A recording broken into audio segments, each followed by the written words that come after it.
Olá pessoal, tudo bem com vocês? Aqui é a continuação da aula de Física Geral Experimental Energia, aula referente à semana 6, aula do dia 24 de março de 2020. Avisos de início de aula, como vocês já estão acostumados. Percebo que as videoaulas que eu tenho postado, né, essa vai ser a segunda, né, mas a videoaula anterior, ela está com um baixo número de visualizações. Não sei se vocês estão assistindo de outra maneira, que não pelo YouTube, né, baixando vídeo, mandando para os colegas, etc. Mas, de qualquer jeito, baixo número de visualizações em comparação ao número de alunos matriculados é preocupante. Tá? Quando a videoaula é produzida, eu disponibilizo no AVA e mando o aviso para a caixa de mensagens de vocês, né, caixa de mensagens do AVA. Então, eu espero que, pelo menos da minha parte, esteja bem avisado como as aulas estão sendo postadas. Elas vão continuar sendo postadas. Então, sempre no mesmo local. A unidade 1, sessão 1, pré-aula. E estarão lá todas as atividades e aulas, né, que serão produzidas durante esse período de suspensão.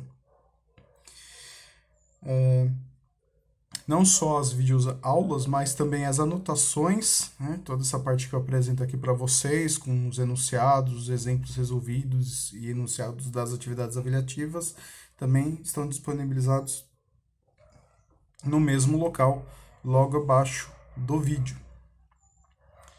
Então, espero que se tiver ainda alguém perdido, espero que se encontre agora, tá? Bom, com relação à atividade avaliativa que vocês têm que entregar toda semana,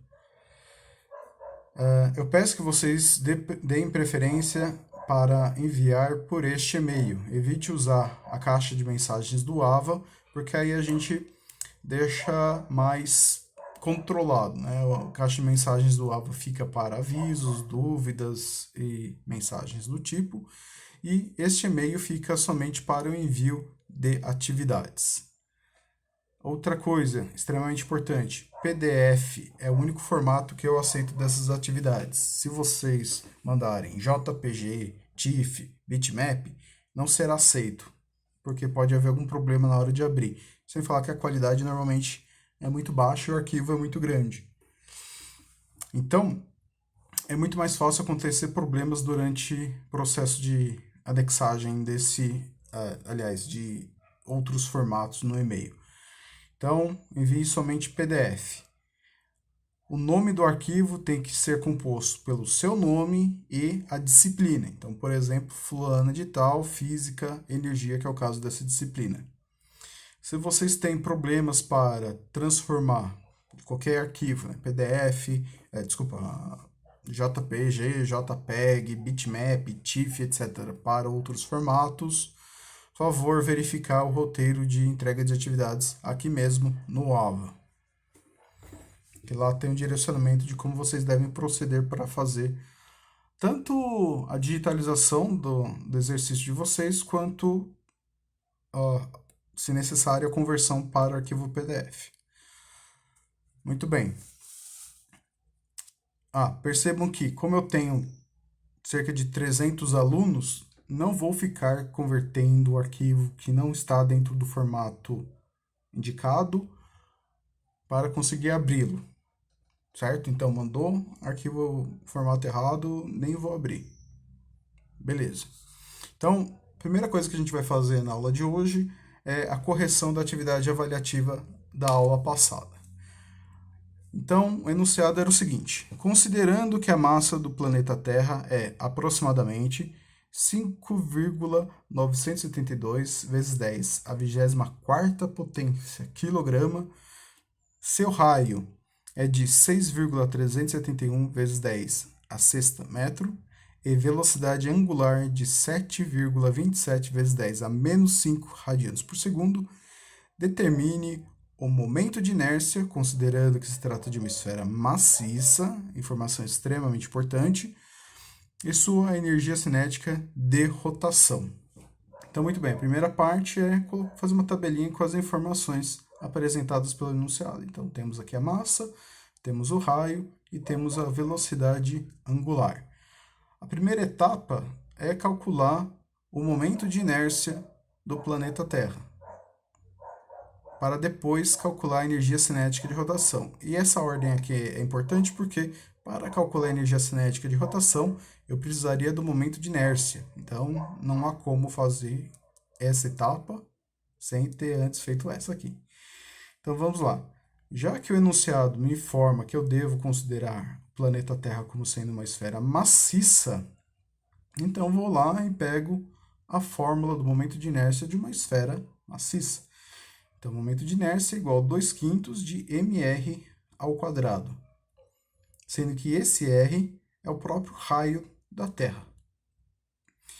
Então, substituindo os parâmetros pelos seus valores numéricos fornecidos, temos então que o momento de inércia é igual a 2/5 de 5,972 vezes 10 à 24ª potência, vezes o quadrado de 6,371 vezes 10 à sexta. Percebam que estamos trabalhando com números muito grandes, então não só vocês estão tendo contato com a questão do conteúdo em si, né, momento de inércia, energia cinética, como também estão exercitando a prática de trabalhar com números muito grandes, né, usando notação científica. Então, fazendo essa conta, primeiramente, então 2 vezes esse valor grandinho, né, dividido por 5, vai me dar 2,39 vezes 10 à 24ª potência. Para o pessoal que sente dificuldade com esse tipo de cálculo, faz passo a passo. Eu tenho aqui uma divisão e uma multiplicação.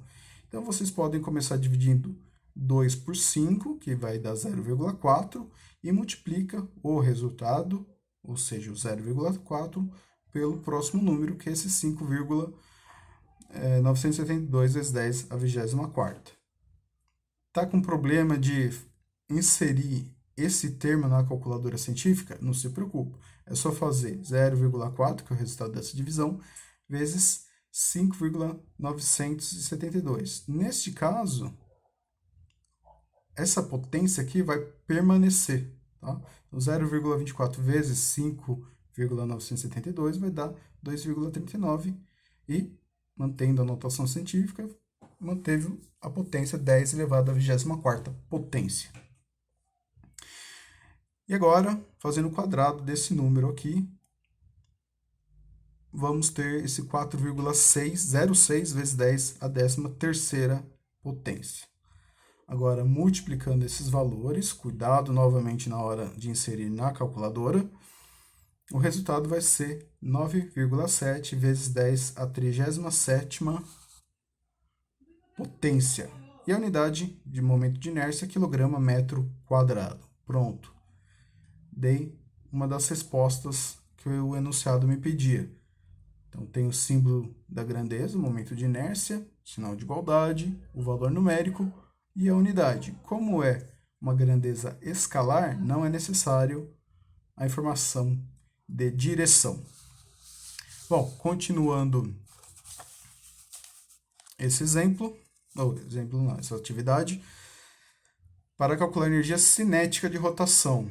Então, vou lá na fórmula de energia cinética de rotação. 1/2 de momento de inércia vezes a velocidade angular ao quadrado. Então, a energia cinética de rotação vai ser dada por 1/2 de 9,7 vezes 10 à 37ª potência, valor que eu tinha encontrado logo antes, vezes o quadrado da velocidade angular. Então, percebam que é um valor bem pequenininho, porque a Terra dá uma volta em torno do próprio eixo em 24 horas. Então, a velocidade angular da Terra é muito pequena. Mesmo que a velocidade linear de rotação, que é o que vocês estavam estudando agora há pouco, seja razoavelmente grande. Mas ela demora muito para dar uma volta completa em torno do próprio eixo. Então, por isso que esse valor é bem pequeno. Bom, então fazendo primeiro essa continha aqui, então esse valor dividido por 2 vai dar 4,85 vezes 10 à 37ª potência. E o quadrado desse valor aqui vai dar 5,29 vezes 10 a menos 9. Tá? Cuidado com esse menos, ele não vai desaparecer. Então, fazendo finalmente essa multiplicação, eu chego no resultado 2,56 vezes 10 à 29ª Joule. Então, percebam que a energia cinética de rotação da Terra é incrivelmente grande, é muita coisa. Né? Tem um número com uma potência de 29, então seria esse número aqui, seguido de 29 casas Joule.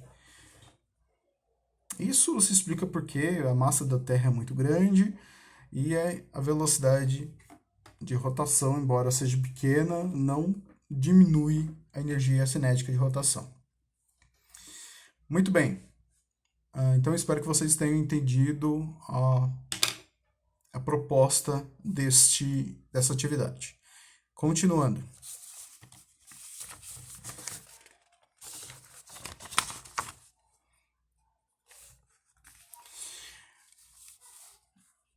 Bom, o que eu quero falar agora é a ligação entre a energia cinética de rotação e a energia cinética tradicional que a gente já conhece. Tá?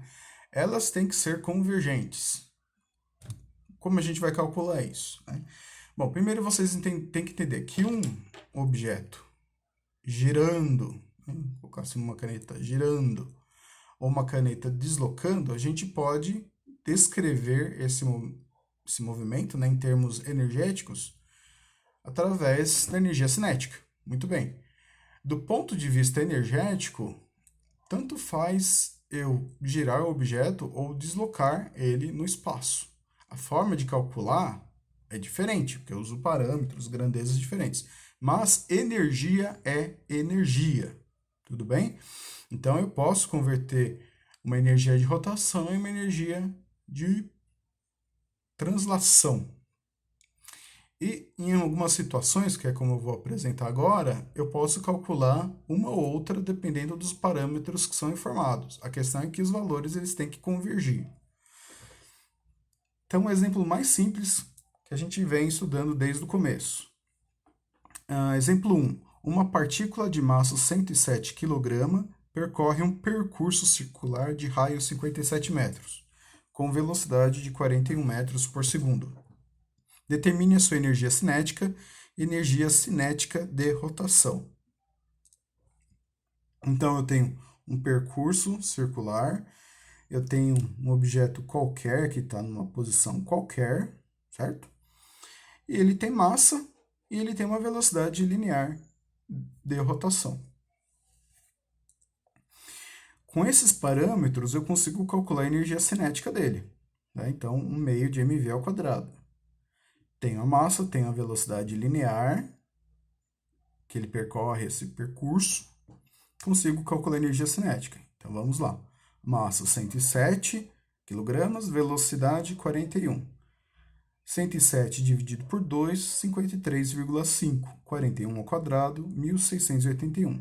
Fazendo essa multiplicação, chego no resultado que a energia cinética é igual a 89.933,5 joules. Muito bem, calculei a energia cinética, ou também chamada de energia cinética de translação. Mas a gente pode chamar simplesmente de energia cinética, que está ótimo.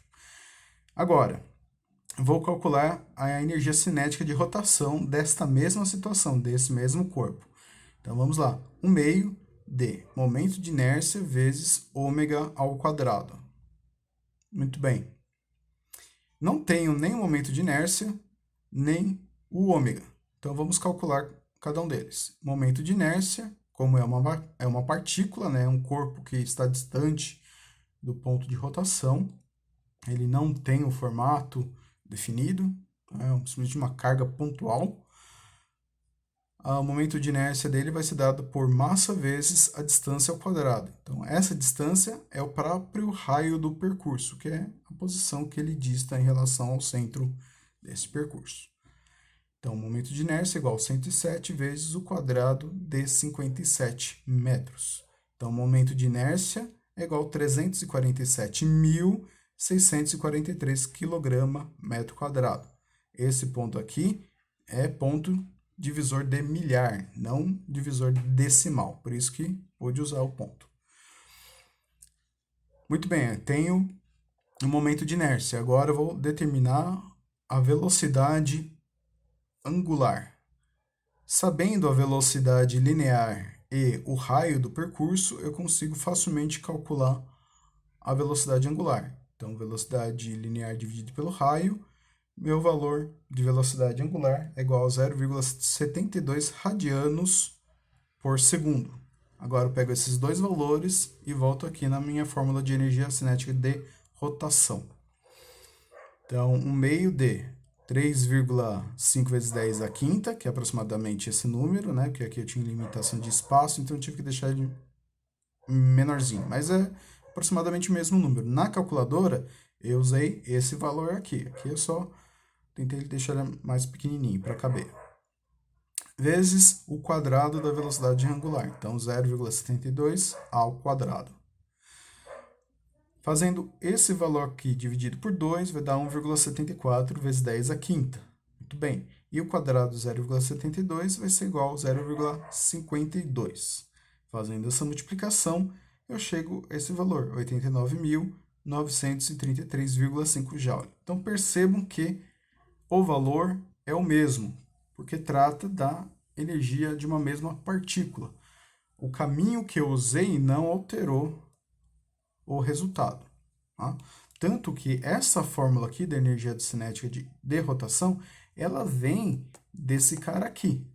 O que muda nas outras situações que a gente estudou, depois da partícula, né, para os objetos sólidos, é justamente o cálculo desse momento de inércia aqui. Ele começa a ficar um pouco mais complicado para objetos tridimensionais. Por isso que a gente tem aquelas fórmulas específicas, dependendo do formato do objeto que a gente está estudando. Se é uma esfera oca, se é uma esfera maciça, se é uma placa cilíndrica, se é um cilindro, e daí por diante. Mas como eu já falei, a definição da fórmula em si não é interessante para a gente, ficar só no uso de um conhecimento que já foi construído. Muito bem, agora o próximo conteúdo, movimentos complexos. Então, em muitas situações, além de girar em torno de um eixo, o objeto estudado também se desloca no espaço.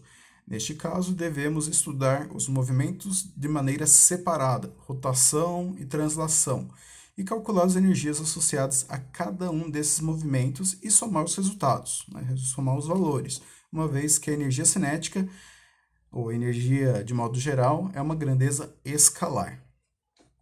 Então, percebam a Terra, né, que está rosa aqui por problemas de impressora, tanto que meu sol amarelo também não saiu.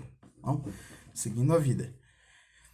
Então, na atividade avaliativa anterior, vocês tinham calculado a energia cinética de rotação do planeta Terra. Então, a Terra gira em torno de um eixo com uma determinada velocidade, a Terra tem uma massa conhecida. Então, vocês conseguem calcular a energia cinética de rotação. Mas a Terra também gira em torno do Sol. Então, tem um movimento de rotação em torno de um eixo e um movimento de translação em torno de um polo, né? Em torno de um corpo de massa que é o Sol. Então, percebam que cada um desses movimentos, tanto de rotação quanto de translação, tem os seus parâmetros específicos, né? Então, a gente vai ter que, para chegar na energia cinética total da Terra, né, energia cinética total da Terra, a gente tem que conhecer a energia cinética de rotação, que está aqui, e a energia cinética de translação, que eu deixo como energia cinética mesmo. A energia cinética de rotação a gente já sabe calcular, e a energia cinética a gente também já sabe calcular. O importante é não confundir a velocidade linear de rotação.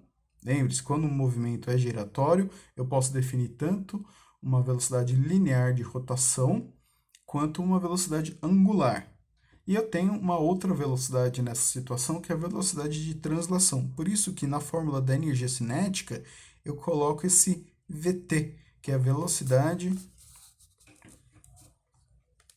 esse VT é velocidade de translação.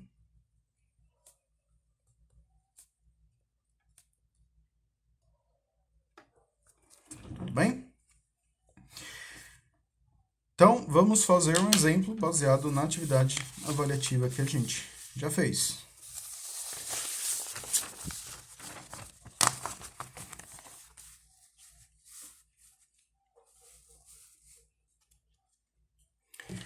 Muito bem.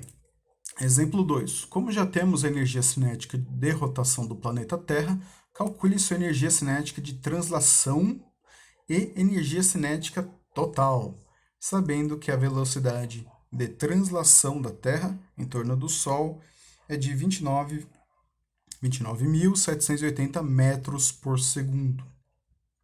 Então vamos lá. Eu acabei de falar, e espero que vocês tenham entendido, que a energia cinética total de uma situação é igual à energia cinética somada de todos os diferentes movimentos que o objeto pode ter. No caso da Terra, eu vou ter um movimento de rotação, por isso que eu calculo a energia cinética de rotação, que eu já tenho o valor, e agora eu vou calcular a energia cinética de translação. Então, eu conseguiria fazer só até aqui, né? Porque, faz de conta, vocês não estão vendo aqui, tá? Então, eu só conseguiria fazer até aqui, porque eu já tenho o valor da energia cinética de rotação, que eu calculei lá da atividade avaliativa da aula passada. Então, agora eu vou calcular a energia cinética de translação. Então, usando a formulinha básica de energia cinética, só que a velocidade agora é a velocidade de translação, velocidade do percurso da Terra em torno do Sol. Então, a massa continua sendo a mesma, então, 1 meio de 5,972 vezes 10 a 24ª potência, vezes o quadrado da velocidade translacional. Percebam que essa velocidade translacional é imensa, quase 30 km por segundo, é muita coisa, gente. Mas também o espaço é muito grande. Pois bem, então fazendo 1 meio desse valor aqui, eu chego a 2,986 vezes 10 a 24ª potência, e o quadrado da velocidade translacional é 8,87 vezes 10 a 8ª potência. Percebam que eu até desisti de colocar em número por extenso, né? Eu comecei a usar notação científica aqui, para facilitar justamente a notação. Fazendo essa multiplicação, eu chego ao resultado de 2,65 vezes 10 a 33ª potência Joule. Então, aqui eu tenho energia cinética de translação. Agora eu consigo calcular a energia cinética total. Então, pego esse valor aqui e jogo aqui no lugar da energia cinética de translação. Agora, ao somar, percebam o que vai acontecer. Para a gente, são dois valores muito grandes. 2,56 vezes 10 a 29ª potência, mais 2,65 vezes 10 a 33ª potência. Podem parecer números muito grandes, e realmente eles são. Mas esse número aqui, ele é 10.000 vezes maior do que esse número aqui. Certo? Por isso que ele está elevado a 29ª potência e esse é a 33ª potência. Então, quando eu for somar, o valor que vai dar na minha calculadora é aproximadamente igual à própria energia cinética de translação. Porque é um valor muito maior, 10.000 vezes maior do que a energia cinética de rotação. Então, a energia cinética total é aproximadamente igual a própria energia cinética de translação. E isso é normal, porque eu estou comparando, estou somando números que são muito diferentes. É a mesma coisa que falar, digamos, para uma pessoa muito rica, né, tipo um Bill Gates, que tem 50 bilhões de dólares em caixa, que eu vou dar $1 milhão para ele. Ele vai falar, sério? Não vai mudar minha vida. Por quê? Porque ele já tem grana pra caramba. R$1 milhão é grana pra caramba também. Só que ele já tem muito mais do que isso. Ele já teria em torno de 50 mil vezes mais do que 1 milhãozinho, né? Não faria falta nenhuma para ele, né? Se tiver sobrando, por favor, mande para o meu lado. Tudo bem? Então não estranhem caso vocês cheguem nesse resultado e se aproxime muito da própria energia cinética de translação. Esse é um evento comum, mas importante. Muito bem. Agora a aula já acabou, né? A aula bem tranquila, porque na próxima aula a gente já vai começar com um conteúdo totalmente novo, que é momento angular e momento de uma força.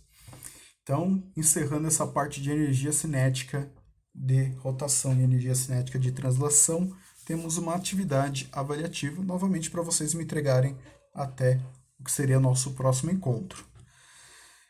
Então, determine a energia cinética total da Lua.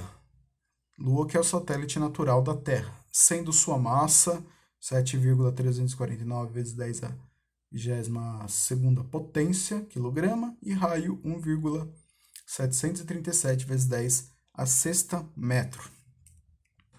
Considerando que apresenta os seguintes movimentos. Esses aqui são os valores médios que eu obtive através de pesquisa. Mas antes de apresentar os movimentos, vamos entender o que está acontecendo. Então, faz de conta que aqui está o Sol, né, que minha impressora não conseguiu imprimir. Então, eu tenho a Terra que gira em torno dela mesma e em torno do Sol, certo?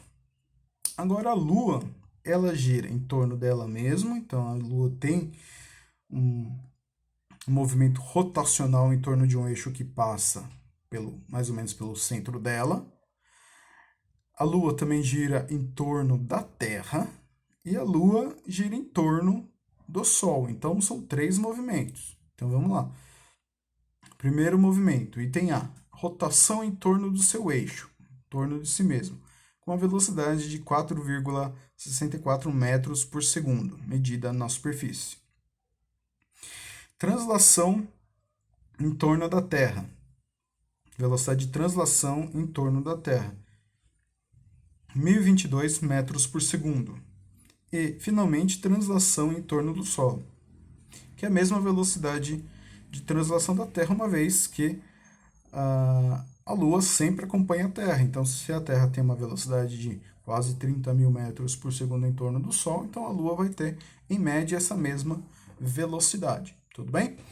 Então, eu quero que vocês calculem a energia cinética total da Lua, considerando esses 3 movimentos. Então, já de cara, vocês vão ter que calcular a energia cinética de rotação em torno do eixo, vão ter que calcular a energia cinética dessa translação em torno da Terra e também a energia cinética da translação da Lua em torno do Sol. Uma vez que você encontre cada um desses 3 resultados, é só somá-los, porque, novamente, energia, principalmente a energia cinética, né, é uma medida escalar. Tudo bem? Então, eu espero que vocês tenham entendido a aula. Hoje, eu acredito que foi um pouco mais leve, certo? Na próxima aula, a gente começa conteúdo novo. Eu não sei como vocês estão, eu espero que vocês estejam bem. Espero que vocês estejam conseguindo acompanhar a aula, apesar de toda e qualquer dificuldade que vocês estão tendo. A única coisa que eu peço é que vocês se cuidem, tá? Mantenham-se saudáveis, mantenham a higiene, sigam as orientações médicas.